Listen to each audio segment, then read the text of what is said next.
Halo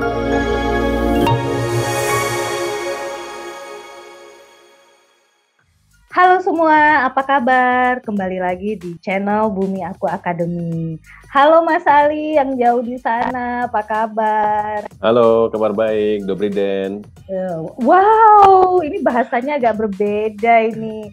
Pasti Mas Ali lagi di Pemalang nih berarti. Bukan, Bantul. Oh, oke. Apa kabar Mas Ali? Gimana cuaca Praha? Nah teman-teman, kok teman-teman sih?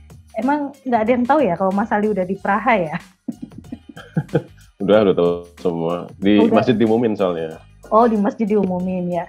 Buat sekedar informasi saja, Mas Ali ini sekarang posisinya lagi di Bantul, arah-arah deket Praha ya Mas Ali ya? Ya. Ya, di mana nih? Mas Ali sekarang lagi di mana nih posisinya nih? Aku aja kan? Iya. Atau saya? Mas Ali boleh dong tatapannya tuh langsung ke kamera laptop aja dong biar saling bertatapan gitu, nanti di editannya gitu keren. Ya? Di sini ya. Iya, Okay. di itu terus ya, di titik kameranya terus ya. Oke. Hai. Halo Mas Ali, apa kabar? Kabar baik.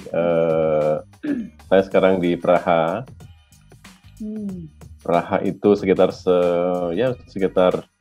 22 jam dari Indonesia ya, naik pesawat. Bukan jalan kaki ya?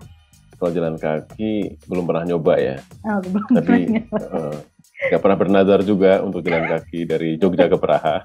Supaya jadi presiden. Dan sekarang di sini sedang musim gugur. Gugur apa nih? Gugur bunga, gugur isi dompet. Nah itu, isi dompet berguguran. Rambut juga mulai berguguran. Jangan curhat. Ini channel, ini program bukan untuk curhat. Kan namanya curhat kita kan. Oh iya, ini namanya curhat kita ya. Obrolan kita. Ya, ini kita kan lagi ada di program obrolan. Iya, kita lagi di program obrolan kita, di mana saya sendiri posisinya di Jogja. Aku ya. Kok rasanya agak gimana gitu ngomong aku gitu ya. Oh, ya saya aja deh, saya. Ya. Saya kadang aku jadinya. Jangan gitu, nanti rahasia terbongkar loh di sini Mas Ali. Ya, saya posisinya di Jogja. Jogja ini lagi hujan lebat ini Mas Ali, sekitar pukul 2 siang ini. Nah, gimana nih kondisi cuaca di Praha? Seperti apa saat ini Mas Ali? Kalau sekarang silakan dilaporkan, reporter Ali silakan melaporkan kondisi cuaca pada hari ini. Baik Mutia, saya sekarang akan melaporkan kondisi cuaca di Praha. Saat ini Praha sedang cerah sebenarnya, tapi suhu udara di Praha kurang lebih 2 derajat Celcius. Jadi cukup untuk membekukan tangan kita. Oke Mas Ali, kira-kira kita hari ini mau ngobrol apa sih Mas Ali? Biasanya kan kita ngobrolnya berdua gitu ya, kita ngobrolin topik-topik yang topik-topik yang sangat dekat dengan kita. Nah kalau hari ini kita mau ngapain nih Mas Ali? Hari ini kita kebetulan ada teman yang mau gabung dengan kita. Oh ya? Kok aku nggak tahu sih? Saya juga nggak tahu. Teman saya juga nggak tahu kalau dia mau gabung ke kita. Oke. Iya. Jadi gimana? Ya, dia dari Jakarta. Berarti Jogja, Jakarta, Praha. Betul, ini segitiga. Antara Jogja, Jakarta, Praha. Ya, oke. Terus Mas Ali? Ya, dan kita nggak tahu kita mau ngobrol apa hari ini dengan teman kita yang dari Jakarta itu. Ya, intinya kita ngobrol aja lah. Ya, terakhir kita ketemu tahun berapa ya dengan teman kita sebelum ini? Pandemi kali ya. Sebelum pandemi, dan kita kalau tidak salah ngangkring ya, kita kemana-mana gitu ya. Nanti kita bernostalgia dulu deh sebelum ngobrol dengan teman kita. Kita bisa mengundang dia untuk hadir sekarang, Mas Ali? Boleh. Bisa ya? Atau tahun depan? Jangan. Nanti kita akan mengundang teman kita untuk hadir bersama kita di obrolan kita ya Mas Ali ya. Tapi sebelumnya nanti kita akan bernostalgia dulu dengan teman kita. Jadi obrolan kita, teman kita, bukan teman orang, bukan teman siapa-siapa gitu ya. Obrolan teman kita berarti namanya? Obrolan teman kita, oke. OTK, otak. Halo Mbak Dinda, sudah hadirkah di tengah-tengah kami Mbak Dinda? Wow. Halo, sudah. Wow. Mbak Dinda, ini tadi kan sebelum Mbak Dinda join nih bareng kita tadi sempat ngobrolin kalau kita itu terakhir ketemu sama Mbak Dinda itu sebelum pandemi ya kayaknya ya. 2018 tadi saya cek di rekam jejak kita kayaknya. Waduh, ada rekam jejak kita nih Mas Ali 2018 ya? Ya. Iya. Dan kita ngantri. Waktu itu menjelang pemilu kalau nggak salah, menjelang pemilu presiden kan waktu itu. Ya, masih inilah ya heboh-hebohnya sebelum. Heboh-hebohnya. Nah, halo Mas Ali Praha. Halo. Presiden, ahoy. Wih, saya sudah harus bisa belajar ini. Iya, sudah bisa nih sepertinya Mas Ali ya. Dan ini kebetulan ini teman-teman semua yang menyaksikan program kita, ini obrolan kita. Biasanya kami berdua ini ngobrol ngalor ngidul bersama Mas Ali dan hari ini kita ngobrolnya ditemani oleh ngalor ngidul ngetan. Hari ini kita ngobrolnya ditemani oleh teman kita. Saya sih berharapnya topik hari ini tidak begitu berat ya Mas Ali ya, tapi kalau berat-berat itu bagiannya Mas Ali dan Mbak Dinda. Bagian saya. Aduh. Enggak Mbak Dinda itu. Iya. Kita sengaja ngundang Mbak Dinda biar ngomong berat. Iya. Kita kembalikan ke Praha dan Jogja. Oke, Mbak Dinda apa kabar Mbak Dinda? Alhamdulillah baik, Mbak Muti apa kabar? Alhamdulillah, saya juga baik nih Mbak Dinda dan kita dipertemukan dua kota, satu negara yang berbeda gitu ya. Dan hari ini kita ngobrol setelah 3 tahun berlalu dan siang hari ini kita akan ngobrol sesuatu yang menarik. Nah, ngomong-ngomong Mbak Dinda, hari ini kita mau ngomongin kalau tidak salah, Mas Ali pernah cerita dan Mbak Dinda juga pernah berbagi di grup kita yang keren itu. Hari ini kita akan mengupas tuntas isi dari buku Kemiskinan dan Kebebasan. Dari judulnya aja, ini udah judul yang kayak mewakiliku ya, mewakili saya ya. Kemiskinan. Jangan gitu. Oke, kemiskinan mewakili Mas Ali, kebebasan mewakili saya dong kalau begitu ya. Betul. Iya. Kan saya bebas untuk miskin. Iya, oke. Nah, di buku ini kalau tidak salah saya sempat membaca secara cepat gitu ya, buku yang banyak mengupas tentang hal-hal yang berkaitan dengan pembangunan ekonomi. Nanti dikoreksi kalau saya salah ya Mbak Dinda dan Mas Ali. Ada banyak kritik di dalam buku ini terkait dengan model pembangunan yang tepatnya itu harusnya seperti apa gitu ya, terkait di beberapa negara. Nah, saya ingin berbagi juga kepada teman-teman sekalian bahwasanya buku ini diterbitkan pertama kali oleh Atlas Network kalau tidak salah ya Mbak Dinda ya. Kemudian versi bahasa Indonesianya diterjemahkan oleh Suara Kebebasan yang menjadi bagian atau partner dari Atlas Network ini. Gitu ya Mbak Dinda? Oh, betul. Oke. Nah, kalau saya membaca cepat sekilas, nah nanti setelah itu pembahasan akan saya serahkan ke Mas Ali dan Mbak Dinda. Saya membaca cepat. Mbak Dinda.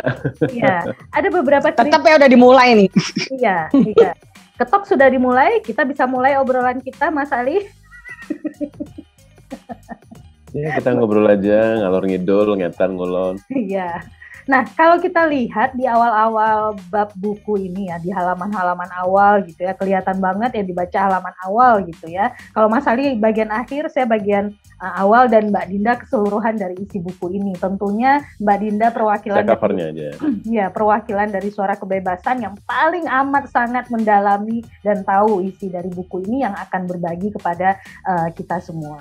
Di halaman-halaman awal itu ada beberapa kritik tentang model pembangunan kaitannya dengan top down, kemudian filantropi pun juga digagas bukan sesuatu yang menarik, bukan sesuatu yang bisa membuat masyarakat itu terbebas dari kemiskinan, dan kemudian muncul lagi penelitian-penelitian filantropi berbasis masyarakat lokal dan lain sebagainya yang digagas oleh Atlas Network gitu ya Mbak Dinda ya.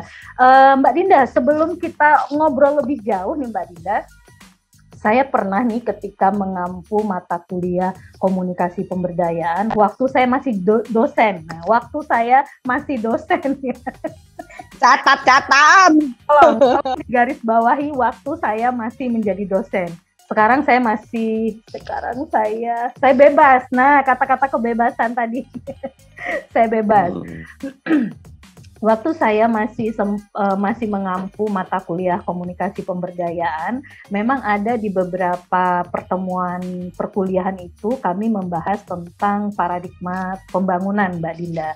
Jadi mulai dari bagaimana paradigma ketergantungan gitu ya Mbak Dinda, kemudian Mas Ali, kemudian ada juga paradigma pemerataan dan pertumbuhan, hingga akhirnya kemudian beberapa ilmuwan atau teoritikus ya memunculkan salah satu isu tentang paradigma pembangunan berbasis masyarakat. Nah, yang ingin saya tanyakan nih, di buku Kemiskinan dan Kebebasan ini sebenarnya tujuannya akan seperti apa dan akan menggagas ide apa ini yang kemudian barangkali oleh negara bisa diimplementasikan, tidak hanya sekedar kita bergantung kepada negara-negara maju agar kita terbebas dari kemiskinan ini.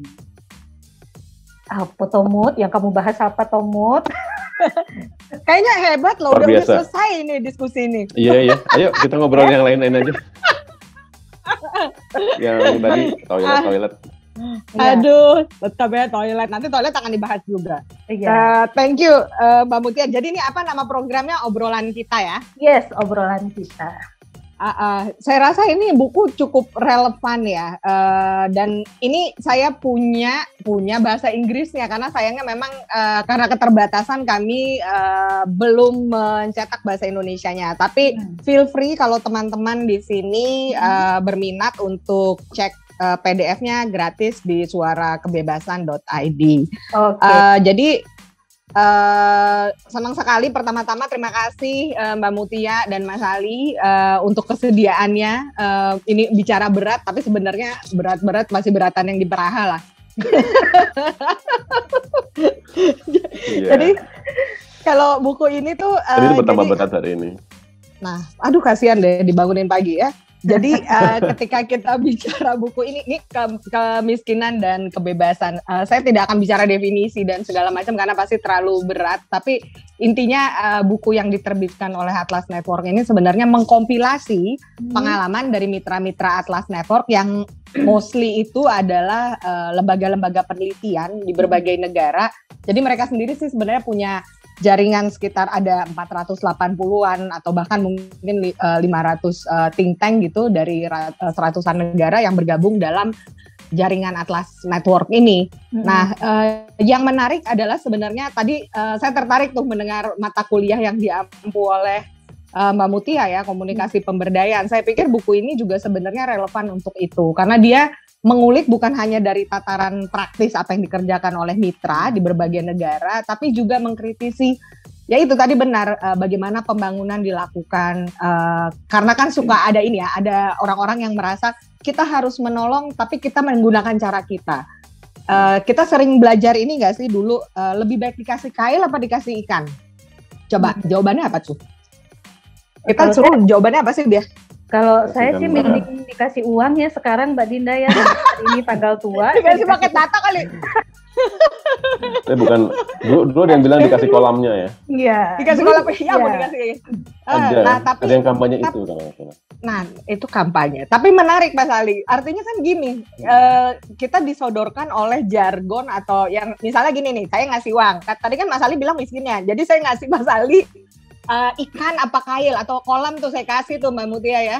Iya. Tapi ternyata saya sebagai orang luar ya sebenarnya saya nggak tahu masalahnya Mas Ali di Praha dan kamar mandi atau toilet yang otomatis itu seperti apa. Tapi saya berasumsi bahwa untuk Mas Ali keluar dari kemiskinan di Praha, dia Saya bisa bantu dengan cara saya gitu, dan saya tidak melibatkan pihak lain gitu, dan itu yang menjadi kritik terhadap bantuan pembangunan internasional ya, international aid selama ini. Kalaupun ada beberapa kali perubahan, kita tahu ya, kayak misalnya ada ACRA, ada Paris Agreement untuk mengubah cara agar bantuan pembangunan itu efektif, ternyata masih sulit karena pendekatannya ini loh Mbak Mutia, masih pendekatannya tuh ke lembaga bantuan internasional, ke pemerintah, tapi tidak menyertakan masyarakatnya gitu, masyarakat miskinnya tidak disertakan, sehingga selalu masih ada pendekatan yang top down. Nah, di buku ini sebenarnya singkatnya dari pengalaman-pengalaman teman-teman di berbagai negara itu, dia itu tidak berbicara soal membela bisnis besar gitu-gitu. Enggak, rata-rata nih ceritanya punya human stories yang seru loh teman-teman kalau dibaca. Misalnya ada pengalaman di India nih yang gimana sih PKL itu nggak perlu deposit gede banget untuk memulai usahanya. Atau bagaimana pengusaha di Burundi kalau dia mau memulai usaha nggak harus dapat restu berupa bribery itu, dan ini mulainya dari aktor-aktornya dari teman-teman think tank lokal, Mbak Mutia dan Mas Ali. Jadi mereka itu juga nggak kerja sendiri. Jadi intinya gimana aktor lokal punya strategi, tujuan dan cara untuk menyelesaikan masalah lokal dengan solusi mereka. Jadi Atlas Network pun kalau ada ya dia pendekatannya tuh bukan kayak grant seperti itu, tapi artinya memang dia coaching, makanya ada di situ coaching, compete dan celebrate gitu. Dan itu terukur ya artinya, tapi bukan Atlas menentukan bahwa hey kamu harus melakukan ini, enggak gitu, karena kita adalah partners, dan karena kita juga adalah dari golongan yang membela libertarian values, yaitu misalnya kita sangat mendukung hak kepemilikan, penegakan hukum, ekonomi, kebebasan ekonomi, dan kebebasan individu. Ini juga yang saya pikir buku ini bisa membantu memperbaiki salah kaprah pemahaman kita soal kapitalisme, soal ekonomi pasar bebas. Karena ini ceritanya tuh bukan soal pengusaha yang gimana, ini tuh soal ada masyarakat kecil juga, orang sertifikasi lahan, yang saya pikir juga relate dengan pengalaman di Indonesia. Itu sih secara umum, Mbak Mutia, dan kami dari Suara Kebebasan juga sangat senang didukung oleh Atlas Network untuk menerjemahkan ini. Cuman memang sayangnya pengalaman Indonesia belum masuk di sini gitu. Tapi ya ini karena ada Mbak Mutia. Nah sekarang saya serahkan ke Mbak Mutia yang katanya pengalaman di Kidul. Saya pikir itu contoh yang sangat bagus. Kolaborasi kampus dan juga ya ibu-ibu di sana. Nah mungkin malah Mbak Mutia bisa cerita gitu. Kenapa sih matter dibandingkan menunggu dari pemerintah untuk memberikan bantuan gitu. Kok jadi ujung-ujungnya jadi saya ini ya Mas Ali ya. Ini saya ngomong sama orang komunikasi jadi bisa bridging. Nanti silakan dilanjut ke Praha. Iya. Sebagai pengalaman ini ya yang mengalami kemiskinan ya. Dan di Jogja yang mengalami kebebasan gitu ya, bebas gitu kan, tidak terikat oleh apapun gitu ya. Aduh. Iya, keren. Ngomong lagi ya. Iya Mbak Dinda, menarik sih ya Mas Ali ya, buku ini sudah kita baca secara cepat dan kita memang ada satu pertanyaan yang menggelitik loh, kok Indonesia nggak ada ya masuk di sini ya sebagai contoh ya. Apakah memang Indonesia ini memang dianggap sebagai salah satu dalam tanda kutip negara yang masih gagal dalam menempatkan model pembangunan yang tepat untuk masyarakatnya, atau karena apa nih Mbak Dinda? Kenapa mungkin banyak ya di beberapa daerah di Indonesia yang mungkin sudah melakukan apa istilahnya ya, menguatkan partisipasi masyarakatnya, tidak hanya sekedar menjadikan masyarakat sebagai objek dari pembangunan itu sendiri, tetapi justru menjadikan masyarakat sebagai subjek pembangunan. Dari istilahnya kalau top down kita kritik, maka kemudian ada beberapa mungkin lembaga, organisasi atau NGO dan lain sebagainya yang justru memunculkan kegiatan-kegiatan pembangunan itu justru dari arus bawah tadi. Dari masyarakat, kebutuhan mereka apa, kemudian yang mereka inginkan apa, justru gagasan-gagasan itu justru muncul dari masyarakat. Saya pengen tahu dulu nih Mbak Dinda, mungkin Mas Ali juga pengen tahu nih, kenapa di buku di buku kemiskinan dan kebebasan ini praktek itu tidak ada gitu, yang Indonesia terutama. Iya, itu juga sebenarnya kalau saya pikir sih tidak ada maksud khusus tidak memasukkan Indonesia karena partner Atlas itu juga ada di Indonesia. Jadi ada sebenarnya selain Suara Kebebasan, ada the Indonesian Institute, ada Center for Indonesian Policy Studies, ada Index. Tapi mungkin ketika buku ini beberapa memang sudah di tahun yang cukup lama, misalnya 2014 yang kayak di India tentang undang-undang PKL. Lalu juga ada di Ukraine gitu, yang cerita yang sudah dalam tanda kutip udah jadi lah ya, artinya udah dilakukan dan ini perlu digulirkan terus gitu. Artinya ketergantungan itu kan tidak melulu aktor internal terhadap donor asing ya, karena di buku ini juga mencatat biarpun dilema pihak luar ya. Jadi di buku ini dibilang dilema eksternal lah, artinya orang asing, tapi orang asing itu bukan hanya orang asing ya, tapi bisa jadi pemerintah daerah atau bahkan pemerintah nasional sendiri itu jadi kayak orang luar juga karena dia tidak paham konteks. Dan yang tadi dibilang Mbak Mutia benar banget tuh, apa maunya apa yang bisa dilakukan dibandingkan kita menunggu arahan dulu, sementara banyak mungkin kebijakan itu ada fallacy-nya sendiri. Ya kalau kita di Indonesia contohnya gini deh, mungkin bukan kebijakannya ya, misalnya ada larangan pungli, tapi sistemnya sudah begitu korup sampai mau ada arahan presiden pun ya punglinya tetap ada gitu. Dan itu yang dirugikan siapa? Misalnya hal-hal seperti itu Mbak Mutia gitu. Tapi mungkin boleh nanya nggak, terlepas dari... Boleh dong Mas Ali. Tadi kan Mas Ali bagian kemiskinan, aku bagian kebebasan, tentu bagian kebebasan sudah bertanya. Sekarang bagian kemiskinan. Tim kemiskinan silakan. Tim kemiskinan silakan. Iya, terlepas dari ini orang miskin mau bicara nih. Biar miskin yang penting sombong. Iya. Prinsip ya. Ya, tapi terlepas dari Indonesia belum ada, ya mungkin ke depan mungkin ada ya di Atlas Network ini. Kemudian siapa tahu kita bisa ikut terlibat, siapa tahu. Ini jangan siapa tahu karena mereka lagi mencari partner tambahan. Jadi saya bisa merefer selama visi misinya sama yang kayak tadi saya bilang, karena kita ingin mendorong kebebasan ekonomi, kebebasan individu, itu mungkin banget gitu. Jadi saya pikir agar ceritanya itu juga tidak hanya di nasional aja ya, karena saya percaya juga di daerah banyak cerita-cerita yang inspiring, termasuk dari Praha. Silakan. Maaf nih orang miskin di selatan dulu nih. Ya, mungkin saya nggak tahu ya. Kadang-kadang ada beberapa hal yang seperti kebebasan ya, banyak orang yang bertanya-tanya soal kebebasan macam-macam misalnya. Mungkin definisi bebas tuh banyak ya, bebas dari apapun atau bebas yang kemudian dimaknai dengan liberalisme macam-macam. Mungkin Mbak Dinda nanti akan ngomong banyak sih soal kebebasan dalam sebagai terma yang ingin dikenalkan oleh Mbak Dinda dan kawan-kawan. Terus yang kedua, apakah meskipun Indonesia tidak termasuk dalam buku ini, apakah sebenarnya teman-teman Mbak Dinda dan yang lain sudah punya embrio ya, riset atau apapun dokumen yang menggambarkan pendekatan di Indonesia yang selama ini ada, yang mungkin punya kasus yang berbeda dari beberapa negara yang muncul di buku ini gitu. Ya kan? Iya, betul Mas Ali. Bahkan nanti ke depan kita bisa kompilasi cerita praktik baik ya biasanya ya. Yes. Ya, jadi maaf tadi saya melihat Anda agak-agak freeze, jadi best practices. Gitu ya? Iya. Aku freeze ya. Ini indikator kemiskinan.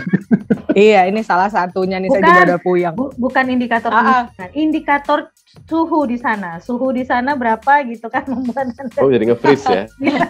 Benar. Jadi nge-freeze-nya otomatis, bukan karena teknologi. Kalau yang spesifik nih menjawab pertanyaan Mas Ali tadi, kalau yang saya tahu tuh teman-teman CIP betapa bahan pangan kita tuh mahal banget, supply chain-nya tuh parah gitu ya. Artinya jalur distribusi, dan mungkin dari Mbak Mutia dan Mas Ali juga tahu gitu betapa punglinya juga syarat, perizinan sulit, sementara kita bicara bahan pangan. Dan konsumen dari bahan pangan itu siapa sih ya? Ya terutama petani juga kan, maksudnya orang kecil juga. Jadi itu juga bagian dari studinya, dan mungkin mereka juga bisa cerita banyak soal itu. Tapi memang ketika masih dalam proses dan mereka juga masih membuat food index juga soal itu, ya makanya memang belum, karena buku ini kan juga terbitnya 2019 ya. Mereka masih dalam proses advokasi. Dan saya pikir Mbak Dinda putus-putus nggak sih, atau aku yang putus ya? Bagaimana Mas Ali? Jangan saya lagi. Enggak, aku bisa. Belum putus gimana selama Mbak? ini. Udah oke belum? Ini di sini Mbak Dinda freeze. Tapi nggak apa-apa, lanjut Mbak, audionya aman. Atau karena hujan mungkin ya? Iya. Oh, udah Mbak Dinda sekarang. baik-baik aja Mbak Dinda di tempat. Sekarang udah baik-baik Nah, aja. sekarang nggak baik-baik ya? Apa tadi sampai di mana?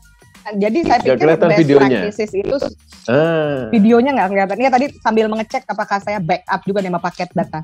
Ini challenge ya. Di antara kemiskinan dan kebebasan adalah masalah IT yang menentukan semuanya. Ya, jadi cerita seperti yang Mbak Mutia itu menarik tuh.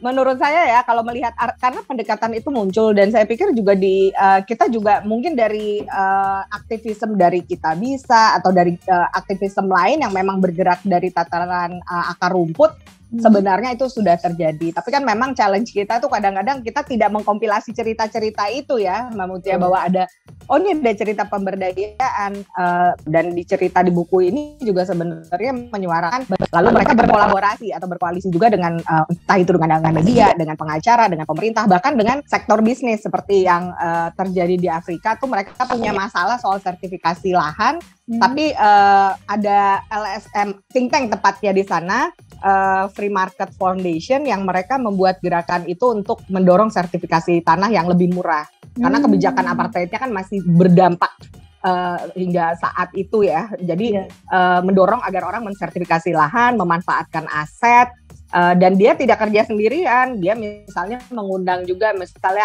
ada petani yang cukup hak bisnis untuk membantu. Misalnya ini loh, kalau mereka bisa sertifikasi lahan, mereka juga bisa menyewakan lahannya, mungkin ini bagus untuk bisnis, sehingga ada mutual benefit juga gitu di antara para pihak. Dan yang menarik memang di buku ini mostly masalahnya justru tuh dari kebijakan pemerintah. Kayak di mana ya, di Nepal itu kalau tidak salah, Nepal atau Sri Lanka ya, ada advokat mungkin lebih dari 60%. Bayangin Mbak Mutia, gimana perempuan bisa mobilitas sementara masalah hygiene dan sanitasinya itu juga terancam.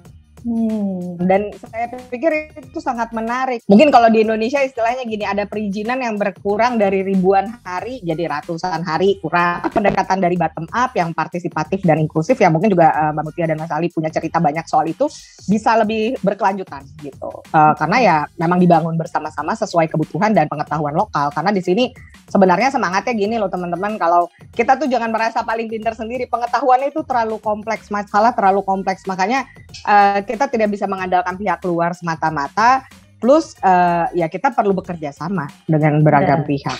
Itu. Iya. Karena kalau pada akhirnya kalau kita bekerja sama gitu kan, proses social learning yang di dalamnya itu kan nggak bisa kita hindari gitu ya Mbak Dinda ya.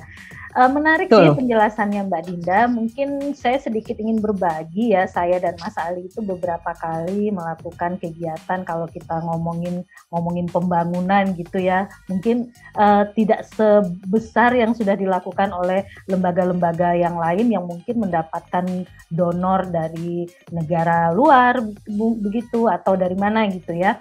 Nah, kalau saya dan Mas Ali itu beberapa kali melakukan kegiatan untuk masyarakat itu memang model pendekatan kami itu bottom up ya Mbak Dinda ya. Jadi memang ada diskusi terlebih dahulu dengan masyarakatnya, itu kebutuhan mereka seperti apa, kehidupan sosial mereka seperti apa, dan kemudian apa sih yang memungkinkan sumber daya manusianya, sumber daya alam yang ada di sana, potensi yang ada di sana itu seperti apa yang memungkinkan kita manfaatkan sehingga nanti pada akhirnya tercapai tuh kemandirian secara finansial. Karena pada akhirnya kan begitu ya, ngomongin pembangunan ekonomi, pengen memberantas kemiskinan, yang artinya masyarakat itu bisa mandiri lah secara finansial tanpa menunggu ayamkah yang mau dikasih duluan, ikankah yang mau dikasih duluan, atau apa tadi, atau kolam gitu kan. Tapi pada akhirnya itu. Cuman Mbak Dinda dan Mas Ali, mungkin nanti Mas Ali bisa memberikan sedikit pandangan dari semua model pembangunan yang sudah dilakukan baik oleh kami dalam lingkungan yang skalanya masih kecil begitu ya Mbak Dinda ya. saya kok punya pandangan tidak ada model pembangunan itu yang ideal, yang bisa diterapkan di semua tempat begitu ya, atau di semua negara atau di semua kota gitu. Barangkali model yang pernah saya lakukan dengan Mas Ali mungkin tepat dilakukan di daerah Sleman, Yogyakarta misalnya. Tapi begitu kami bergeser sedikit ke daerah Bantul, mungkin akan berbeda lagi tuh. Nggak bisa nih pakai model yang seperti ini gitu ya. Kalau dulu di daerah Sleman kami bisa dengan model bottom up, kok ternyata di daerah kota Madia kami nggak bisa tuh pakai model bottom up, kami bisanya modelnya yang partisipasinya lebih besar, justru kita riset bersama-sama dengan masyarakatnya, kita gali dulu semua persoalan dan lain sebagainya, baru membuat program, baru melakukan sesuatu gitu. Nah, sepakat nggak sih Mbak Dinda dan Mas Ali terkait dengan benar nggak ya model pembangunan itu nggak ada yang ideal, yang nggak bisa disamaratakan gitu. Karena di Praha dulu mungkin. Ya, karena itu juga ada. Iya. Betul. Silakan Praha. Kalau dalam pandangan saya pribadi dan merujuk pada yang pernah kita lakukan ya, tadi Mbak Mutia sudah menyinggung itu, ya konteks sangat penting. Bahkan di buku ini kalau nggak salah disebutkan land riset ya bacanya ya. Kalau salah dia dari Harvard yang dia bilang bahwa ada orang miskin yang ada adalah orang yang tinggal di tempat yang miskin gitu ya. Betul artinya, banget. Artinya kan ada konteks yang berbeda. Meskipun misalnya instrumen yang diberikan, yang diinjeksikan sama, dikasih dana yang sama, tapi ruang yang berbeda menjadi punya respon yang berbeda. Stimulannya sama mungkin, tapi bisa jadi berbeda responnya, atau akselerasi pembangunannya, pengentasan kemiskinan bisa berbeda. Dan ya, saya pribadi sepakat dengan itu bahwa tidak bisa template ya, hanya copy paste dari apa yang sudah dilakukan, keberhasilan di suatu tempat dan kemudian dianggap menjadi obat generik yang bisa menyembuhkan semua penyakit di semua daerah. Karena instrumennya kan banyak. Saya kira nanti Mbak Dinda bisa cerita kan, dari mulai policy, government, terus kondisi pengetahuan dan akhirnya kemudian di situ kalau nggak salah ada 2 poin menarik bahwa yang dibutuhkan adalah knowledge and leadership kalau nggak salah ya, yang bisa menjadi 2 kata kunci yang menarik, bagaimana membangun kemitraan antara pihak luar dengan kemampuan warga lokal yang punya, dalam bahasa yang kontroversial, kearifan lokal ya, artinya karena istilah itu cukup kontroversial, tapi bahwa bottom up dan kemudian kemampuan deliberatif itu ya, menjaring pandangan dan pengetahuan lokal, kemudian diformulasikan menjadi cara untuk mengatasi kemiskinan, itu saya kira menjadi sesuatu yang penting. Karena kita misalnya sebagai orang luar, atau kita sendiri yang mengalami, kita jadi nggak enak seolah-olah pihak luar ya, karena saya juga mengalami kemiskinan. Itu kemudian kita bisa tahu formulasi terbaik yang dilakukan untuk mengatasi kemiskinan. Dan itu sudah pernah kita lakukan ya Mbak Muti ya. Kenapa dulu kita melakukan program kita empati? Nggak peduli, tapi empati ya. Karena dalam bayangan kita, konsep empati itu jauh lebih bagaimana kita engage ya. Kita merasakan apa yang dirasakan orang lain yang terdampak pandemik waktu itu. Dan kemudian kita mencoba berada di posisi mereka ketika pandemi datang dan kemudian ini menjadi badai yang menerjang tiang-tiang usaha mereka misalnya, dan akhirnya sebagian dari mereka terjerumus kemiskinan misalnya. Meskipun saya nggak tahu ya kondisi yang sekarang. Tapi minimal dengan kata kunci empati waktu itu kami berharap kami bisa merasakan apa yang dirasakan oleh teman-teman yang terdampak secara ekonomi ataupun secara kultural, sosial, karena itu akan berimbas juga pada ekonomi gitu ya. Dan akhirnya kemudian nanti Mbak Mutia cerita lagi lah, nanti bertransformasi menjadi apa gitu ya. Intinya sepakat. Ya, intinya sepakat ya. Ya, karena nanti aku juga pengen tahu banyak, karena menarik ketika Atlas Network kemudian mencoba memberikan gagasan di buku ini kaitannya dengan kebijakan marginal atau apa gitu ya. Tadi ada beberapa pendekatannya, nanti bisa kita kupas, yang sebenarnya ada beberapa poin seandainya tuh didengar oleh negara gitu ya. Poin keberhasilannya tuh menurut saya jauh lebih memungkinkan gitu loh. Kalau semua orang itu dilatih, aparatur negara yang nanti akan terjun ke masyarakatnya dilatih, dibekali dengan poin-poin yang tadi sudah ada di buku Kemiskinan dan Kebebasan ini, saya rasa justru kita akan sulit mungkin mencari masyarakat yang dalam tanda kutip miskin gitu loh Mas Ali. kalau memang itu diterapkan ya. Terkait dengan pengalaman kami Mbak Dinda, ketika erupsi Merapi tahun 2010 gitu ya, hampir semua masyarakat yang tinggal di lereng Gunung Merapi itu merasakan banget terdampak secara ekonomi, sosial, macam-macam lah. Nah, kemudian kalau kami membayangkan ketika waktu itu kami datang, hey, kami pendonor nih, kami akan memberikan sejumlah dana untuk kalian, kami malaikat pembantu kalian. Kami membayangkan jika kami melakukan hal yang seperti itu, yang terjadi kemudian adalah mendidik masyarakat yang menjadi masyarakat meminta gitu ya, masyarakat menunggu tanpa mau kemudian memaksimalkan potensi yang ada dalam diri mereka gitu.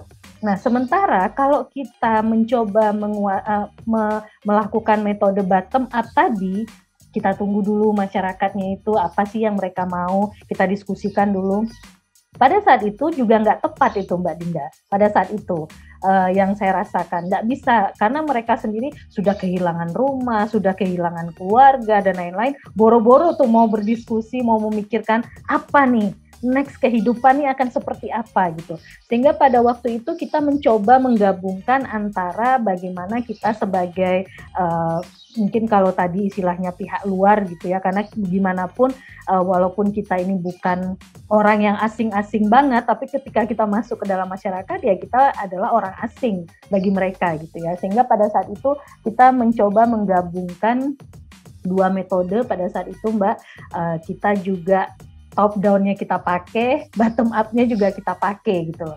Jadi kita yang kemudian merumuskan dan meriset apa sih kebutuhannya, apa sih yang paling memungkinkan, apa sih yang bisa mereka lakukan gitu ya. Sehingga pada saat itu muncullah gagasannya, ada beberapa gagasan pada saat itu Mbak, tapi yang kemudian diterima oleh masyarakat, oke, kita membatik. Perempuan-perempuan ini akan membatik begitu ya. Nah, apa nih yang mau dibatik apa? Karena menggambar itu kan juga bukan sesuatu yang mudah gitu ya. Menggambar di kertas saja mungkin nggak semua orang bisa, apalagi ini harus menggambar di kain yang cukup panjang gitu ya, dan kemudian motifnya tentu berbeda dengan gambar-gambar mobil-mobilan kah, gambar payung kah, atau gambar hujan kah, itu kan akan berbeda gitu ya. Tapi kemudian setelah berjalannya waktu, ini nih kemudian Mas Ali memberikan masukan kepada kelompok ibu-ibu tersebut, gimana kalau ibu-ibu itu menggambar dulu tuh memorinya ibu-ibu tuh kaitannya dengan tanaman yang ada di tempat tinggalnya dulu, kemudian tumbuh-tumbuhan yang ada di lereng Merapi dulu seperti apa, dibangkitkan lagi memorinya. Nah, dengan menggabungkan masa lalu mereka dengan masa kehidupan mereka sekarang, itu jauh lebih efektif ya Mas Ali ya. Jadi mereka semangatnya juga luar biasa gitu jadinya. Jadi menggabungkan top down iya kita lakukan, tapi bukan berarti menggurui. Bottom up juga kita lakukan, yang pada akhirnya mereka punya inisiatif sendiri. Oh kayaknya kita butuh melakukan ini, kita butuh ini, kita ini dan lain sebagainya gitu loh. Nah terkait tadi Mas Ali, lanjut Mas Ali, jangan biarkan. Oke. Artinya dalam konteks itu artinya intervensi kita ya Mbak Mutia itu justru tidak mengajari gambar kan, tapi justru bagaimana menstimulasi memori mereka tentang Merapi, dan akhirnya justru mereka punya banyak ide kreatif yang kemudian bisa direpresentasikan secara visual tentang tadi tumbuhan di Merapi, kemudian hewan, tumbuhan, bahkan lahar ya. Kalau nggak salah ada satu motif batik yang ngomongin lahar. Di satu sisi mereka kadang sedikit merasa terbawa ke masa lalu, karena itu tempat bermain. Mereka menemukan pohon kopi misalnya, meskipun kopi juga sekarang berkembang ya di Merapi ya, jadi komoditas yang cukup banyak, dan akhirnya mereka bikin batik Merapi. Terus juga batik bunga-bunga ada ya Mbak Muda ya? Iya betul. Terus termasuk yang terjadi sekarang, yang sedang mereka geluti, sapi kalau nggak salah ya. Yeah. Karena mereka masih punya peternakan sapi, salah satu motif batiknya adalah sapi. Jadi mereka akan berefleksi dari hal-hal yang sangat dekat dengan kehidupan mereka, yang itu menjadi amunisi menjadi inspirasi bagi ini visualitas yang akan mereka buat untuk batik, khususnya batik ya Mbak Mutia. Ya. Sehingga kalau kita akan mengajari kita untuk menggambar ya. Mungkin dulu Mbak Muda juga pernah bikin koran ini ya kalau nggak salah ya. Koran ibu. Koran Merapi. Koran Merapi ya, koran ibu. Ya, tapi ya pada akhirnya ya banyak program yang tidak sesuai dengan keinginan mereka, yang kita tuh datang membawa program, tapi itu nggak mereka butuhkan gitu loh. Itu nggak bisa membantu mereka gitu loh. Itu hanya keinginan kita menjadikan mereka sebagai objek gitu ya, tanpa kita memikirkan seharusnya ketika kita berbicara pembangunan masyarakat, kita berbicara pembangunan ekonomi, ya justru subjek utamanya itu ya masyarakat itu sendiri gitu kan. Nah, begitupun tadi ketika Mas Ali menyinggung tentang gerakan yang kita lakukan ketika kondisi pandemi ini menyerbu. Semua orang gagap ya, semua orang tiba-tiba tersentak gitu. Kesannya dulu tuh nggak mungkin deh masuk ke Indonesia, nggak mungkin deh kita terdampak gitu. Tapi begitu Maret 2020, gitu, semua diam di rumah, semua hening gitu. Sehingga pada saat itu apa yang bisa kita lakukan? Kita tentu nggak bisa melakukan filantropi terus-menerus, berbagi terus-menerus. Kita nggak bisa sekedar jadi semacam malaikat pemberi hadiah, pemberi makanan terus gitu ya, ibu peri gitu ya, nggak bisa. Pada saat itu akhirnya kami mencoba membuat gerakan yang tadi pernah Mas Ali sebutkan, gerakan Kita Empati namanya Mbak Dinda, yang kemudian itu bertransformasi menjadi semacam platform ya ala-ala marketplace begitu ya Mas Ali ya, yang kemudian UKM itu kita buatkan sebuah platform yang mereka bisa berjualan di sana, yang didukung oleh Universitas Islam Indonesia pada saat itu. Jadi namanya apa Mas Ali? Nama websitenya? Ya, nama websitenya Warung Rakyat ya kalau Warung Rakyat. Jadi semua orang bisa berjualan di sana. Jadi ala-ala dalam tanda kutip ala-ala Gojeknya lah gitu Mbak Dinda. Tapi ini free, kita tidak mengambil fee apapun dari mereka, kita tidak mengambil keuntungan apapun. Mereka bisa berjualan semaunya mereka di sana. Kita hanya membantu mempromosikan platform ini supaya orang lebih ngeh gitu loh. Oh, ada Warung Rakyat ya. Oh, ini UKM yang terdampak yang mereka bisa berjualan di sana. Gitu, Mbak. Mungkin bisa jadi sebagian juga butuh aktivitas filantropi ya, mungkin ya. Betul. Butuh fresh money atau apapun lah mungkin ya. Tapi dalam situasi kita misalnya berefleksi pada kita mungkin bukan orang yang punya power untuk itu kan. Sehingga kemudian bagaimana gerakan-gerakan itu justru mempunyai wajah yang lain. Saya dan Mbak Mutia akhirnya membuat tidak lagi filantropis kan, itu nggak mungkin kita lakukan, karena kita juga basisnya gerakan yang sangat kecil, berbasis bahkan waktu itu 2 orang ya Mutia, kita gitu kan, yang artinya nggak mungkin kan melibatkan banyak pihak di awal pandemi waktu itu, sehingga kemudian program atau project atau apa namanya yang sangat kecil ini kemudian masih sangat realistis lah kita lakukan. Mungkin pendekatan yang filantropik top down itu mungkin dibutuhkan saat itu. Tapi sebagai orang yang mencoba untuk peduli, berempati dalam situasi ini, cara yang kami lakukan ya itu dengan media membuat platform dan kemudian itu memungkinkan para UMKM bergabung ya, Mbak Mutia ya, tanpa biaya. Kalau nggak salah di pengantar buku ini juga disebutkan kadang masuk ke formal market ya kalau nggak salah ya, dengan biaya yang sangat mahal, dan itu membebani para pengusaha-pengusaha kecil, pedagang-pedagang kecil. Itu semakin mempertebal dan memperpanjang rantai kemiskinan.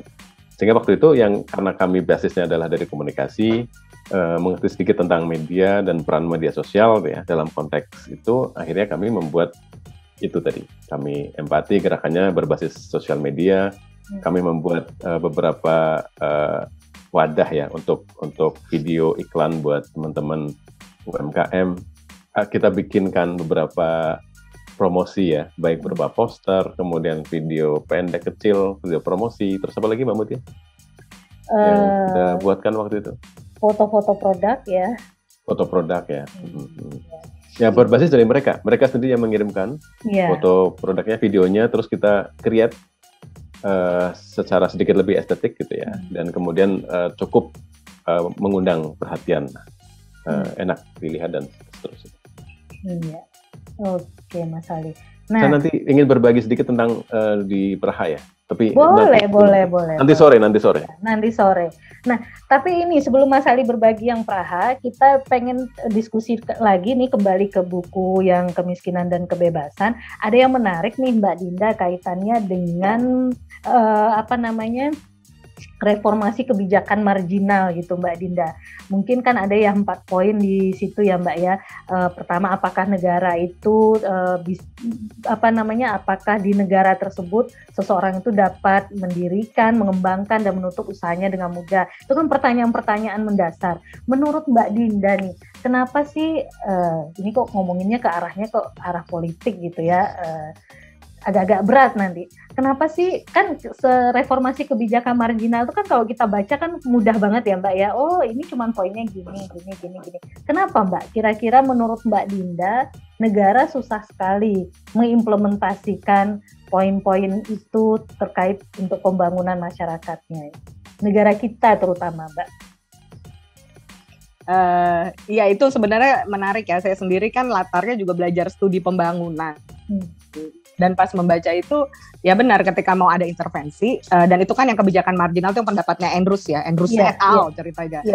Jadi memang dia bilang ada beberapa poin, tadi diantaranya sudah Mbak Mutia sebutkan soal mudah nggak buat kita untuk melakukan kegiatan produktif dan mendapatkan keuntungan, atau bahkan kita menutup usaha itu. Lalu ada kegiatannya intensif apa tidak, lalu atau kalau kita melanggar hukum itu apa reaksi dari sistem seperti apa, tapi kalau kita juga produktif insentifnya seperti apa. Dan itu juga menarik ya sebenarnya kalau kita berangkat dari kerangka kebijakan, artinya kita melihat permasalahan ini secara sistem. Tadi Mbak Mutia kan bertanya ini kenapa ya, ini kan sebenarnya bisa dilakukan. Mungkin di pemerintah kita sudah melakukan itu dengan kebijakan satu pintu ya, ada kemudahan untuk mengurus izin usaha. Lalu kita sebenarnya udah ada komitmen untuk Open Government Indonesia sebenarnya ya, ada satu data dan sebagainya gitu. Tapi memang dalam konteks itu adalah yang sulit kan sebenarnya di komitmen dan pelaksanaannya gitu. Kita tahu bahwa di OGI itu butuh teknologi yang canggih misalnya ya, kalau kita mau bikin satu data apa sih bayangannya gitu, big data dan sebagainya. Tapi kan ujung-ujungnya ini sebenarnya adalah komitmen. Kalau saya pikir gini, peraturan tuh nggak kurang, cuman memang masalahnya adalah di mentalitas dan integritas gitu. Dan ini terjadi di kasus Pungli gitu.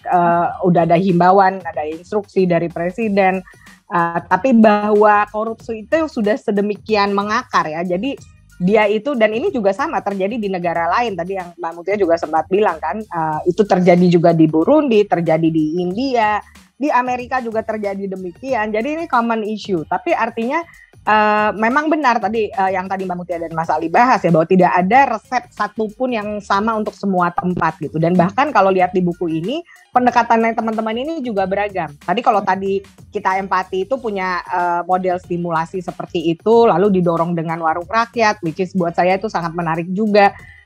Di Amerika dia juga punya caranya sendiri, misalnya melibatkan orang-orang yang diambil tanahnya atau propertinya oleh negara atas nama kepentingan umum. Nah, itu kan juga ada tuh kasus kita ya. Cuman bedanya pemerintah itu di sana bisa bergerak sedemikian rupa atas nama undang-undang. Jadi ini untuk kepentingan umum. Bahkan ini nggak ada urusannya dengan penyitaan ya, Mbak Mutia, Mas Ali. Misal kalau orang disita kan biasa bisa ya diambil rumahnya. Nah ini tuh enggak. Tapi ternyata ada kong kali kong antara negara bagian dan pemerintah federal. Sehingga kalau diusut-usut tuh ternyata bisa puluhan ribu kasus. Dan karena ada lembaga penelitian yang meriset itu jadi perhatian di Amerika bukan hanya di negara bagian, dan jadi mereka juga bergerak ke pengadilan, sehingga pengadilan juga berpikir ulang nih untuk mereformasi undang-undang yang bisa semena-mena mencerabut hak milik itu atas nama kepentingan publik. Nah itu kan yang menarik ya, artinya hak milik begitu dihargai dan memang bisa menjadi sesuatu yang kita bisa dorong ke meja hukum gitu. Nah kalau bicara lagi, balik lagi ke kebijakan marginal tadi Mbak Mutia, memang kan harus diperhatikan ya, kita tidak bisa menyamakan ya, tentunya orang kemiskinan punya derajat berbeda. Kalau di studi pembangunan ada istilah geography of space gitu, jadi memang tidak bisa dibilang sama nih kayak kondisi di Sleman, di Bantul, di Papua misalnya, atau bahkan di Cilincing misalnya, itu nggak sama, pendekatannya bisa berbeda. Dan kalau saya sendiri juga melihat bahwa perlu pendekatan yang kreatif. Itu juga kenapa ada, saya rasa dilakukan oleh Mas Ali dan Mbak Mutia ini sama gitu. Ada inisiatif. Ini kan inisiatif individu ya, tidak ada yang nyuruh kan. Tapi karena memang ada tergerak, ini ada yang sulit. Kita bisa bantu seperti apa gitu. Karena memang kritik awal yang menjadi refleksi di buku ini yang menarik adalah kita tuh kadang semangat menolongnya tinggi, tapi lupa bahwa menolong itu perlu melihat jangka panjangnya. Ya, gitu. Jadi bukan hanya menolong karena menolong gitu, atau karena ya ini kasihan. Ini kan akhirnya kita sendiri jadi punya pemikiran di kepala kita kalau kita tahu yang terbaik untuk menolong orang ini, padahal sebenarnya tidak seperti itu gitu. Makanya pelibatan orang-orang yang dibantu itu sangat penting karena mereka harusnya menjadi pemimpin dalam upaya mengentaskan kemiskinan. Bukan kita nih yang dari pihak luar, tapi kita bisa memfasilitasi, ikut berbagi dan ikut belajar. Nah itu yang menariknya dari buku ini seperti itu juga. Artinya aktor-aktor ini tidak merasa pinter sendiri ya, dia merasa oh saya harus belajar dari media, saya harus belajar dari petani, karena masalahnya mereka yang lebih tahu. Dan buat saya sih terharu ya membaca buku ini karena memang ceritanya kita tuh tidak membayangkan cerita itu bisa terjadi dan terjadi di masa sekarang ya maksudnya gitu. Dan kebijakan yang ada kok bisa memperlakukan warganya seperti itu atas nama undang-undang atau kepentingan umum, bisa memberi pajak bisa ratusan atau bisa bisa puluhan persen untuk pembalut perempuan. Itu kan memiskinkan gitu. Bahkan kayak di negara kalau nggak salah kayak di Nepal ya kalau nggak salah tuh dia ini juga ada bukan jam malam. Ada ketentuan kalau kita menjual harga itu jualan teh gitu di warung lebih tinggi dari harga yang ditetapkan pemerintah tuh bisa ditutup. Itu kan nggak masuk akal ya. Iya. Iya, dan makanya yang mendorong itu tentu bukan pihak luar, tapi misalnya dari pedagang ini berkumpul membicarakan hal itu, dia ngomong juga ke media, tapi dibantu lembaga penelitian berkolaborasi dengan pihak lain, sehingga kebijakan-kebijakan yang tadi dibilang Mas Ali itu yang memiskinkan itu bisa dikikis gitu kan, dan menjadi perhatian dan semangat bersama untuk mengatasinya. Jadi human stories-nya itu ya sangat dalam gitu, dan itu sampai menyentuh ya orang-orang residivis gitu yang masih balik ke penjara tapi nggak bisa balik kerja karena statusnya dia, sehingga kemiskinan itu nggak melulu soal saya tidak punya tanah, saya tidak punya mobil gitu. Ada banyak hal yang tadi yang saya suka dari yang kata Mbak Mutia tadi adalah memberdayakan. Nah itu kan di poin mana bantuan itu bisa memberdayakan gitu. Jadi bukan hanya kayak apa sih istilahnya kayak hibah semata, kayak kasihan gitu. Karena itu tidak akan menyelesaikan masalah kemiskinan. Begitu. Oke. Nah, Mbak Dinda, ada di beberapa buku ini kan juga ya menyebutkan Atlas Network ini mengembangkan model pelatihan, persaingan, dan perayaan gitu. Cuman saya kok masih bingung ya Mbak ya, model perayaan itu yang seperti apa ya yang dimaksud di dalam buku ini ya Mbak? Jadi itu kayak apa triple C ya, coach, compete, jadi menurut celebrate. Nah ini kita perlu celebrate juga nih abis ini.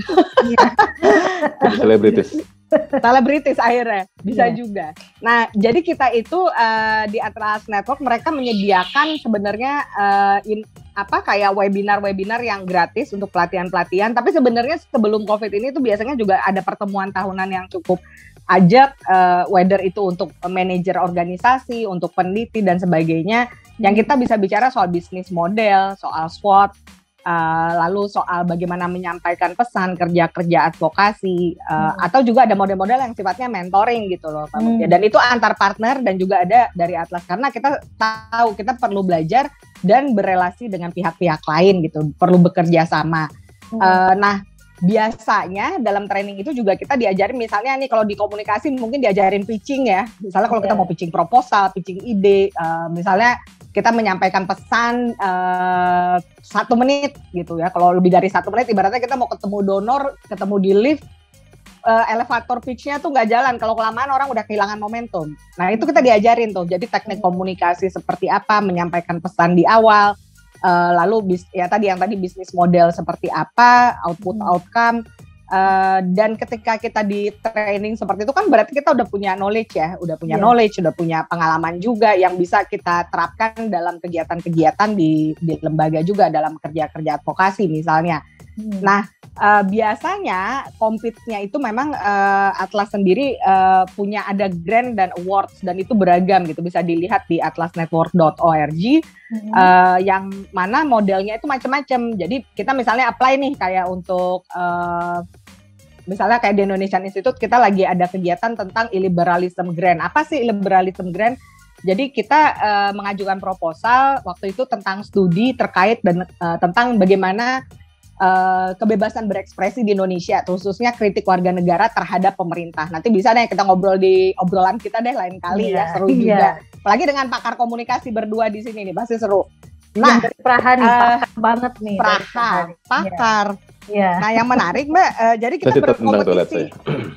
Tetap berkompetisi dengan mitra lain juga. Jadi mereka nggak akan beli full satu itu KTI. Tapi kan artinya di poin itu ya kita memang ya udah harus bikin proposal yang terbaik dan itu mereka tidak intervensi bahwa kita consult misalnya ini gimana ya, karena kan kita perlu tahu nih outcome-nya masuk akal atau tidak. Jadi apa-apa itu terukur. Karena adalah dengan ketika kita menuntaskan dan punya dampak yang baik ya, artinya dampak positif dari apa yang sudah kita lakukan gitu.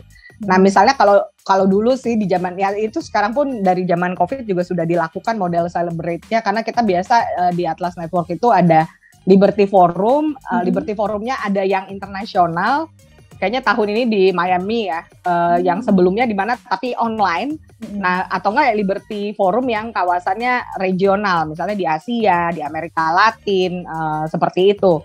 Nah yang menarik juga adalah di situ orang-orang atau lembaga-lembaga yang mendapatkan award ya pasti kan dia mendapatkan ini ya penghargaan. Nah itulah disitulah kita celebrate gitu di forum-forum itu. Dan menariknya terakhir yang saya ikut waktu itu di New York itu adalah misalnya ada salah satu lembaga di Filipina, jadi dia lagi bicara soal beras, soal harga beras dan sebagainya, dan dia adalah salah satu kontestan untuk mendapatkan penghargaan gitu di malam itu, dan ceritanya ada promotornya itu dari lembaga lain gitu, jadi dari mitra yang lain, dan kita merayakan itu sambil dinner besar bareng-bareng, dan itu kebanggaan karena apa, cerita soal kebebasan itu dirayakan, ya itu cerita human stories yang saya pikir menjadi value kita juga gitu. Mungkin perlu lihat juga kembali berefleksi ke diri kita gitu. Kebebasan itu bukan milik orang kaya aja gitu. Kebebasan itu adalah kebebasan individu dan termasuk kebebasan ekonomi adalah kita semua.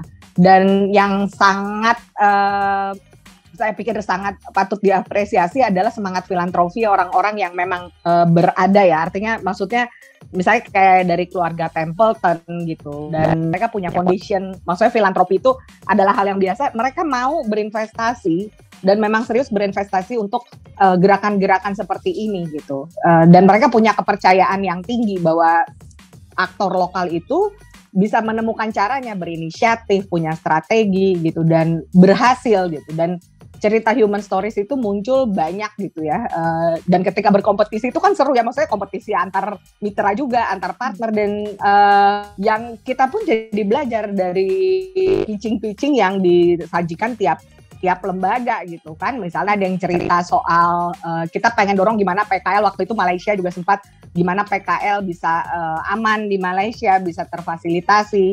Saya dulu di Indonesia dengan Suara Kebebasan juga mengajukan ya gimana kita punya hukum yang bisa melindungi hak asasi manusia. Baru yang lain ada juga punya pitchingnya sendiri gitu, dan kita benar-benar ditempa tuh, bahkan memang berhadapan sama donornya sendiri. Jadi kayak panelnya misalnya saya 6 menit presentasi nggak boleh lewat, tapi di presentasi itu orang harus tahu pitching saya apa, berapa budgetnya, kalau dia ngasih duit ke saya apa what's the deal gitu, mengapa itu penting untuk diberikan, dan rencananya dampaknya seperti apa, dan akan ada wawancara singkat, jadi kayak TED Talk gitu, kayak kita disinarin gitu kan. Tapi ya seru gitu, artinya bayangin ide kita bisa didengar banyak orang gitu, dan ya kita bisa men-celebrate itu ketika kita berhasil menjalankan program-program kita, dan bahkan ketika ini dibukukan kan sebenarnya adalah sesuatu yang bisa dimanfaatkan ya, jadi bisa snowballing lagi, entah jadi bahan kuliah, karena ini sebenarnya di tiap akhir tiap bab itu kalau teman-teman baca ada diskusinya. Dan itu mungkin buat kan ada bagaimana kalau Anda menghadapi situasi sumber dayanya terbatas tapi Anda melakukan ini, kalau ada perubahan tujuan dalam kegiatan seperti apa, bagaimana berkolaborasi, bagaimana berhadapan atau bekerja sama dengan pihak-pihak lain termasuk pemerintah. Jadi ini engaging, dia tidak memberikan preskripsi, dia memberikan refleksi dari pengalaman yang ada, dan yaitu kebijakan itu kan kalau kata Meryl Grindle itu ada konten dan ada konteks. Nah makanya di poin itu tentu saja tindakan atau respon terhadap kondisi-kondisi kemiskinan juga akan berbeda-beda. Siapa yang dilibatkan, pendekatannya termasuk yang teman-teman sudah jalankan. Dan itu saya pikir juga menjadi story yang menarik ya gitu. Karena tidak one sided, karena tadi Mbak Mutia juga bilang ada beberapa yang mengatakan bahwa programnya nggak sesuai kebutuhan juga ya Mbak Mutia ya. Iya betul. Nah iya itu menarik. Tapi bahwa ada yang berhasil, kayak yang saya tertarik itu tadi malah warung rakyat. Karena artinya teman-teman tidak mengambil keuntungan, tapi dengan knowledge berbagi dan jadilah platform itu gitu. Dan sekarang di zaman digital kayaknya TI itu juga pernah studi dengan plan dan memang mau nggak mau ya industri digital. Itu kan beradaptasi dengan situasi pandemi, dan bahwa ada inisiatif individu, saya pikir itu disebut pengetahuan produktif yang ada itu jangan diintervensi. Paling kujarap sebenarnya ada yang peduli loh, ke form, bikin gerakan gitu. Yang kita mungkin juga gelap nih sebenarnya kebutuhannya apa gitu. Iya, itu Mbak Mutia. Terima kasih Mbak Dinda, obrolannya panjang banget ya. Bahkan ini kalau mau kita teruskan, ini kayaknya nggak akan habis. Karena kita juga kalau di situasi, di era di mana sosial media juga berkembang, kemudian orang bisa memanfaatkan itu untuk memberdayakan dirinya ya, menjadi influencer, menjadi selebgram dan lain sebagainya, itu kan secara nggak langsung dia sedang membangun ekonomi versinya dia gitu ya. Tapi dengan cara apa ya, kalau istilahnya sekarang itu apakah ini masuk ke pemberdayaan digital, saya juga belum sampai ke sana ilmunya gitu ya, karena kalau saya amati sekarang hampir banyak ya Mas Ali ya, tiktokers, selebgram, youtubers itu malah mereka itu nggak butuh pendonor-pendonor dari luar, mereka nggak butuh orang-orang asing, tapi mereka menguatkan dan memaksimalkan potensi yang ada dalam diri mereka menjadi konten creator, dan dengan begitu mereka bisa mendapatkan tambahan uang dan mereka terbebas dari yang namanya kemiskinan. Gitu. Makin panjang obrolan kita kalau kita bahas. Meskipun catatan kritisnya juga banyak ya. Kontennya. Penyalahgunaan konten ya, kemudian justru mengkomodifikasi atau mengkapitalisasi kemiskinan itu sendiri misalnya untuk kepentingan si YouTuber, TikToker. Itu sampai ada yang berani menyabung nyawa ya, maksudnya beberapa konten. Saya kurang paham juga sih, kayak misalnya dia tiba-tiba ada di depan truk, akhirnya temannya videoin tapi dianya lewat gitu, meninggal alias meninggal. Iya, manusia. Nah kalau yang diomongin betul, yang diomongin Mbak Mutia itu mungkin jelang-jelang terakhir nih Mbak Mutia itu juga menarik ya, artinya justru orang tidak butuh bantuan, tapi karena melihat bisa, misalnya punya gadget, punya akun YouTube, punya Instagram, bla bla bla, dia bisa bikin konten sendiri dan menjadi selebgram misalnya. Nah itulah yang namanya kapitalisme gitu loh. Kita tuh memanfaatkan apa yang kita punya gitu ya untuk hal yang optimal. Dan jadi jangan bilang juga petani itu miskin, pedagang, mereka tuh punya modal gitu.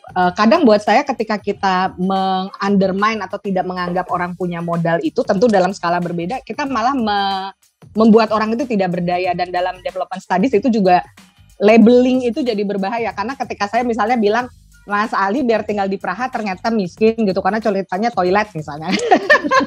Itu kan sebenarnya loh, kok saya mendisempowering dia lagi PhD loh nih, PhD mendapatkan beasiswa. Tapi artinya ya itu klaim-klaim untuk labeling itu karena saya merasa berhak mengintervensi itu menjadi berbahaya gitu. Ya, dan justru makanya biarkan orang bebas memanfaatkan modal yang dia punya, dan modal itu nggak cuma duit, nggak cuma alat-alat, tapi ini jaringan sosial kita, intelektualitas kita, sehingga makanya, dan ketika kita berhasil, individu-individu ini berhasil, mungkin akan lebih banyak juga orang-orang yang berempati seperti Mbak Mutia dan Mas Ali gitu. Rather dan kita melabeling, oh dia ini miskin, dia ini bagaimana, dia ini hedon. Ya sebenarnya udah kita berikan kebebasannya, tapi kan kebebasan tetap ada batasnya dan ada aturannya, seperti itu.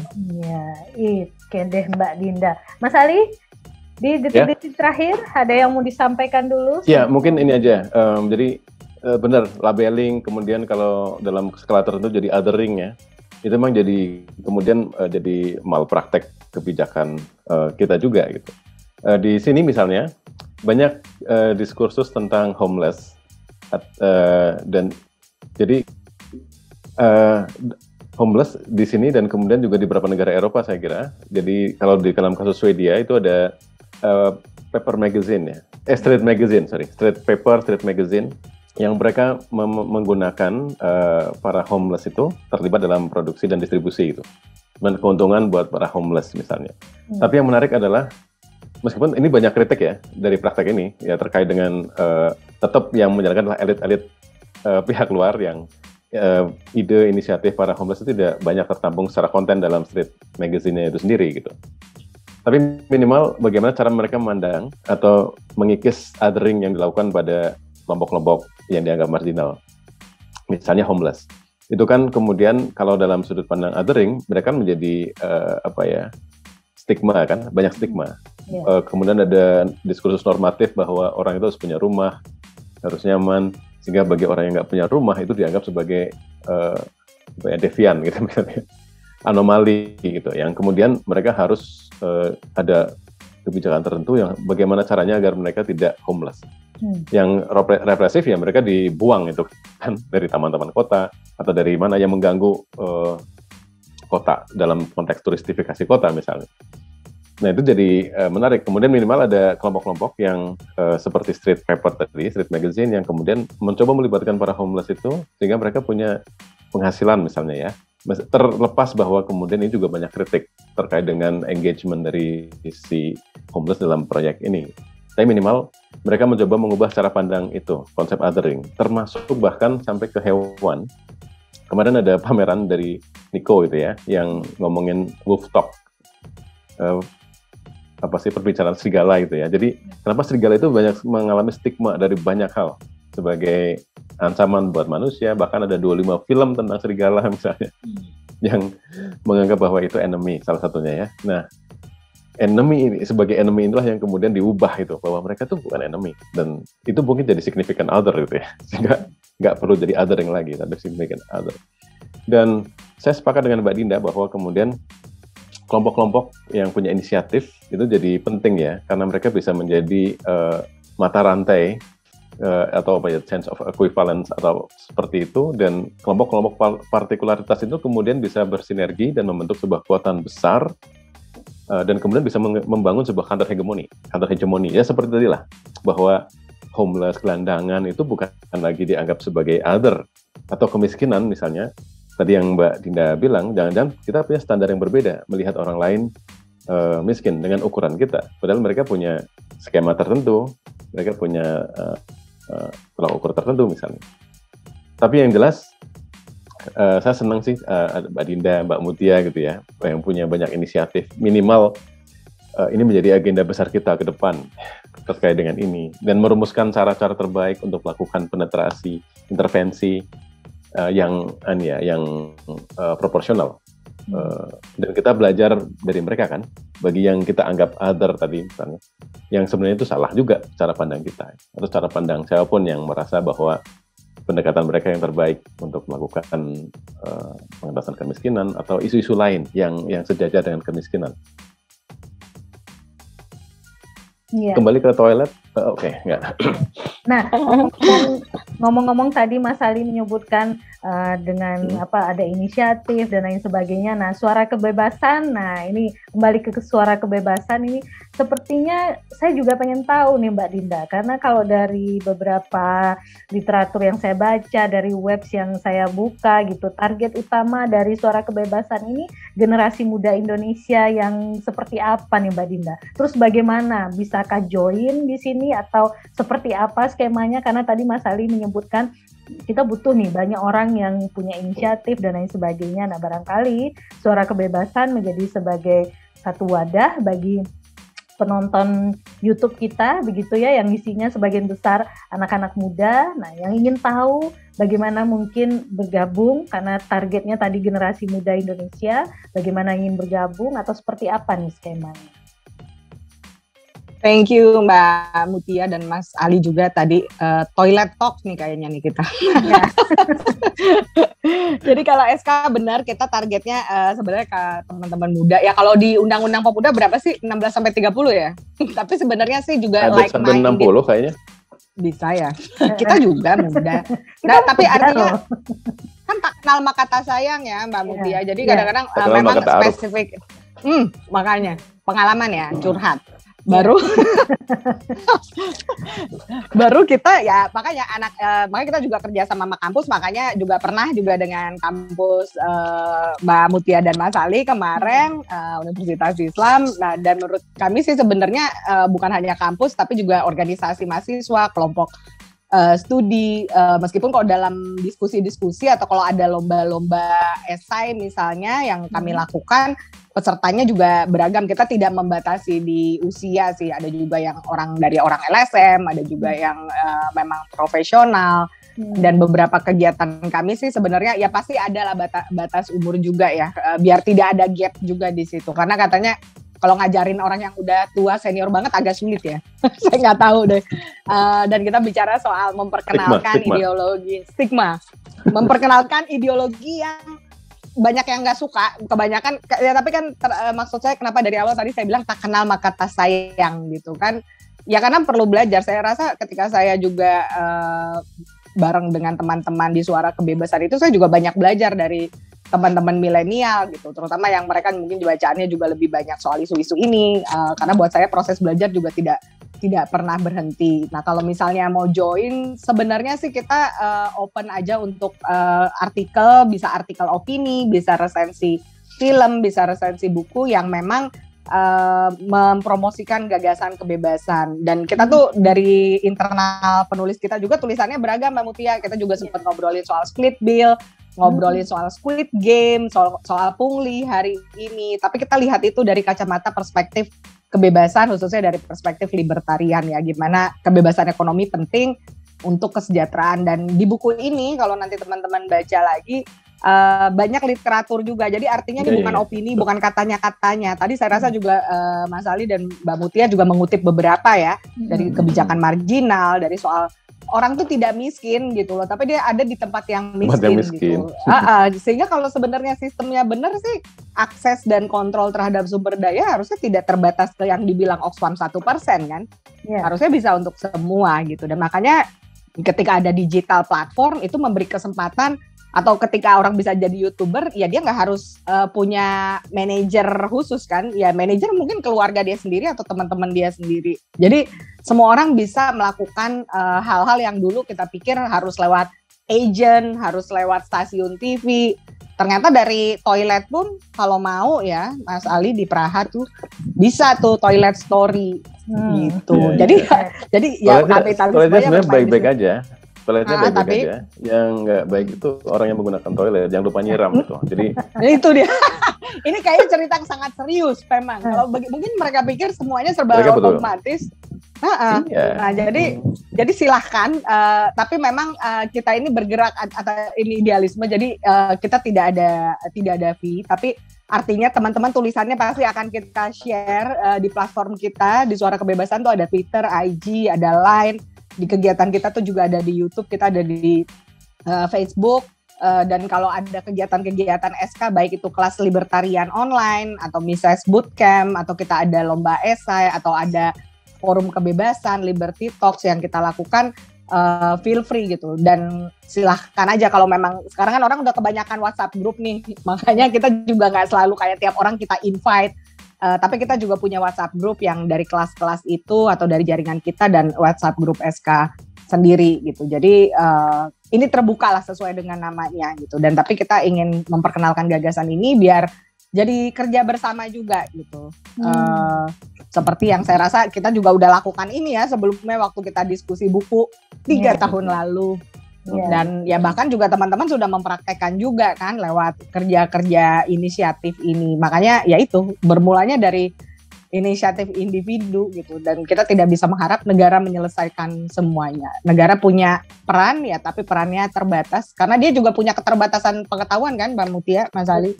Kita aja punya keterbatasan. Ya. Begitu. Nanti kita bisa ngobrol soal toilet lagi. Ya, kembalinya ke toilet dulu nih, Mbak Mutia gimana dong? Karena tapi mungkin ini ya ya benar, faktor agensi terus kemudian sustainabilitas itu jadi penting ya. Karena banyak juga program kita juga Mbak Mutia ya yang kita pernah handle. Beberapa waktu yang lalu ada orang yang nanya proyek tadi yang kita pernah bahas tadi ke kita ya Mbak Mutia ya, padahal kita sudah tidak banyak terlibat lagi sebenarnya. Artinya kan kemudian ada kadang-kadang sisi agensi itu menjadi pertimbangan juga ya. Betul. untuk relate dengan sustainabilitas. Iya. Harus ada regenerasi juga mungkin ya. Artinya harus ada benar-benar siapa yang bisa melanjutkan program tertentu. Dalam konteks ini mungkin di buku ini ada Michael Balzer atau siapa kalau nggak salah yang bilang soal sustainabilitas. Dan itu saya kira pertanyaan klise yang banyak banget yang ketika NGO melakukan sesuatu dan selalu dipertanyakan sustainabilitas ya. Mungkin kita dalam pengalaman kita ya soal kita peduli warung rakyat itu juga menjadi PR juga sebenarnya soal sustainabilitas karena kita masih berelasi dengan para UMKM yang setiap hari bisa me-WA kita ya sampai malam hari kadang-kadang kami ingin masuk lagi ke ini buka lapak di warung rakyat dan sebagainya gitu, nggak tahu cara ngisinya gimana macam-macam. Atau ada wawancara misalnya, oke. Dan seterusnya, toiletnya, oke. Pembahasan kita cukup menarik, Mas Ali, Mbak Dinda, tetapi memang perlu bersambung nggak? Kita memang perlu bersambung di sesi berikutnya, jadi jangan satu sesi penuh begini ya, dan satu sesi penuh betul. Semua, tapi kita harus membagi-bagi. Terlalu antusias. Per part ambisius. Iya, dan yang paling penting dari obrolan ini saya bisa memastikan bahwasanya buku Kemiskinan dan Kebebasan ini sangat tepat digunakan oleh mahasiswa yang sedang mengambil mata kuliah komunikasi pemberdayaan. Karena ini bisa jadi sumber referensi, sumber rujukan, banyak sekali kutipan-kutipan dan pemikiran-pemikiran dari ilmuwan maupun teoritikus pembangunan dan lain sebagainya. Dan chapter per chapternya itu juga ada kasus-kasusnya, kemudian di akhir bab juga ada diskusi-diskusi yang menarik bisa digunakan oleh mahasiswa. Nah, untuk mendapatkan buku versi cetaknya apakah sudah tersedia di toko buku atau kita masih bisa membacanya secara online atau bagaimana, Mbak Dinda? Sejauh ini cuma ada versi online, bisa diakses gratis di suarakebebasan.id. Jadi teman-teman bisa cek di sana. Lalu kalau ke portal kami sebenarnya ada juga beberapa artikel cerita. Jadi cerita itu sebenarnya tentang kegiatan yang kami lakukan. Ada beberapa diskusi, forum kebebasan dan Liberty Talks yang juga membahas tentang buku ini. Beberapa waktu lalu kami juga baru diskusi dengan teman-teman di Unila dan Yayasan atau Perkumpulan Damar membahas buku ini juga. Jadi ceritanya biasanya kita share juga nih di posting di website Suara Kebebasan. Mungkin juga untuk teman-teman seperti Mbak Mutia dan Mas Ali yang banyak melakukan inisiatif-inisiatif, buku ini juga menarik untuk dibaca ya, jadi bagian refleksi juga gitu. Karena ini juga penting untuk bahkan ya buat saya juga di Lembaga Penelitian Kebijakan Publik ini relate banget gitu, karena kerja-kerja mereka ini memang kerja-kerja masif ya. Kita kadang-kadang berhenti di tataran kebijakannya, dianalisis, tapi belum selesai gitu, karena masih perlu berkolaborasi dengan orang-orang yang memang melakukan kerja-kerja advokasi. Nah ini yang saya pikir juga jadi penting, terutama aspek tadi yang dibilang Mas Ali, sustainability, soal keberlanjutan gitu. Karena kita tidak mungkin juga terus-menerus di situ gitu, Mbak Mutia mungkin akan terbang kemana, Mas Ali lagi di Praha dengan urusan toilet masih ditanya gitu kan. Makanya agency itu perlu dibangun dari usersnya sehingga mereka bisa cater atau melanjutkan platform ini. Tapi mungkin ya perlu dibantu knowledge-nya untuk running atau manage platformnya. Seperti itu. Terima kasih lagi loh waktunya Mbak Mutia, Mas Ali, dan kesempatannya untuk sharing di obrolan kita perdana nih ya Mbak. Ya, malah kita nih yang terima kasih nih ke Mbak Dinda nih, kita jadi belajar banyak ya. Tahu ya, apalagi sekarang juga saya juga masih bekerja sama dengan Dinas Pemberdayaan Masyarakat Kota Jogja, dan buku ini bisa jadi acuan bagi kita praktisi, bagi kita yang juga banyak berkegiatan dengan masyarakat. Ya, mungkin memang belum dapat didapatkan secara cetak, tetapi online-nya sudah tersedia ya Mbak ya, elektronik booknya sudah tersedia dan bisa dicek di website Suara Kebebasan. Oke Mbak Dinda. Nanti bisa dicantumkan juga mungkin ya di YouTube ini. Nanti kita cantumkan. Nanti bisa di bawah kita cantumkan linknya. Siap.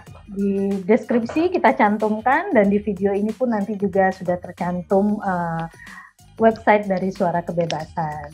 Terima kasih. Terima kasih. Nanti kami boleh ikut share juga ya Mbak Mutia. Boleh banget. Nanti dari YouTube-nya Mutualiza dan obrolan kita ini. Iya. Jadi biar kita ikut sama-sama menyuarakan dan memperkenalkan obrolan kita juga buat audiensnya Suara Kebebasan. Betul. Iya. Dan pastikan obrolan dengan Suara Kebebasan nggak berakhir di hari ini, akan ada chapter-chapter berikutnya. Banyak hal yang perlu kita kupas ya Mas Ali ya. Kupas, tuntas, dalami. Tadi baru toilet, dapur belum dapur? Ya, dapur belum, toilet belum juga gitu ya. Jadi kami ruang intim dong berarti nanti temanya ruang intim. Iya, obrolan intim. Obrolan. Iya. Jadi nanti Mbak Dinda jangan kapok, kami akan mengundang kembali ngobrol-ngobrol karena belum tuntas, banyak hal yang perlu kita tuntaskan. Karena sesuatu yang nggak tuntas tuh rasanya nyesek gitu ya Mbak Dinda ya. Ibarat kita kan ada WhatsApp group ya.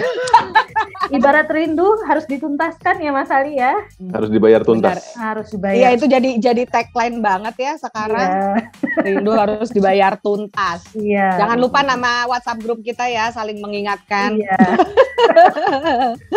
Saking banyaknya grup ya. Benar.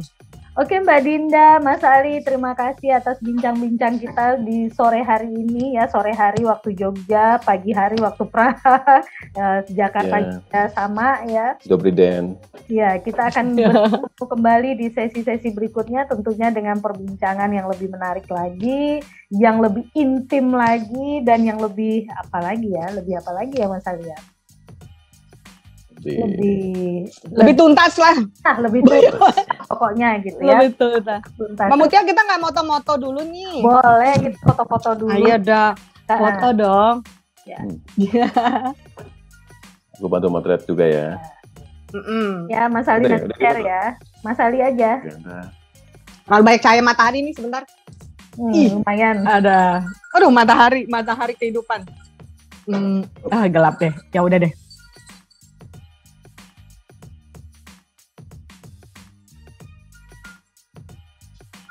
Udah belum? Lagi. Oke.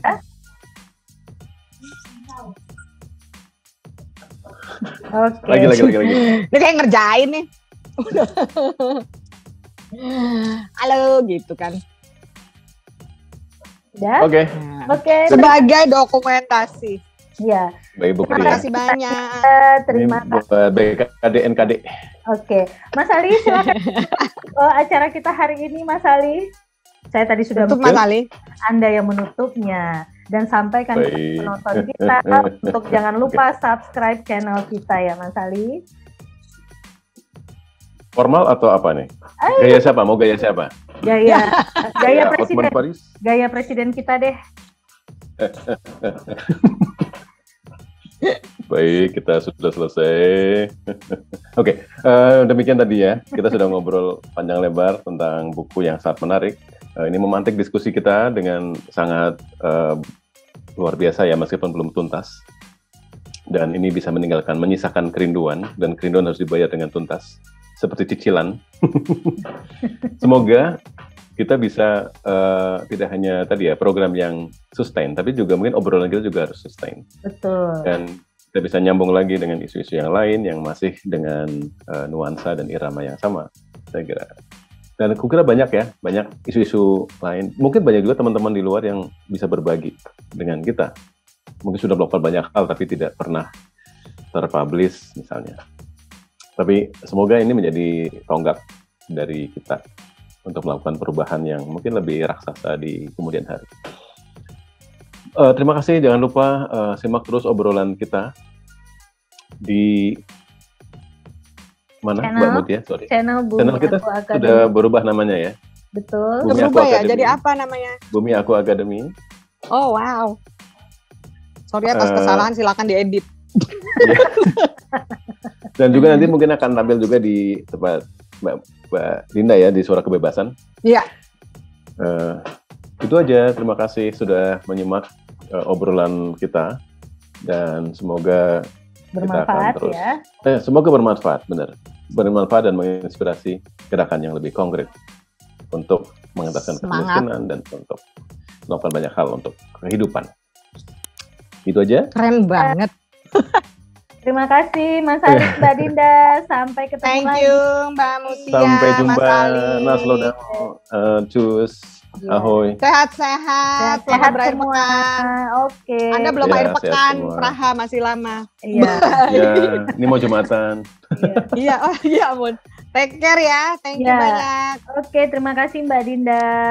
Thank you Mbak Mutia, Bro Ali. Waktunya mau Dadah. supaya bisa di-convert. Oke. Ya, thank you.